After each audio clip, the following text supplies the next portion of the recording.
لسه ساعة على ميعاد الفطار. عايز اقول لكم بدأت ايه، خلاص بقى. الصيام اصعب وانت بره، خصوصا لما تبقى الناس حواليك الحياة طبيعية جدا، اجانب الدنيا.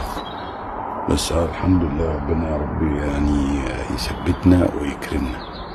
السنة اللي فاتت برضه خدنا كام يوم فاكرين في اليابان، بس كان أصعب بكتير لأن كان الوقت متأخر. يمكن أنا الوقت مش بعيد أوي، أنا بس اللي فرق معايا الساعتين. طبعا أنتوا فطرتوا خلاص، ألف هنا عليكم.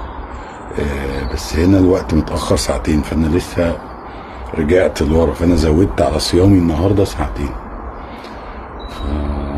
فمستني بقى قدامي ساعة كده نصلي في المكان الحلو ده كده، تدعي ربنا لحد ما يجي ميعاد المغرب. وحظي كويس ان انا المغرب هيدن وبعد كده العشاء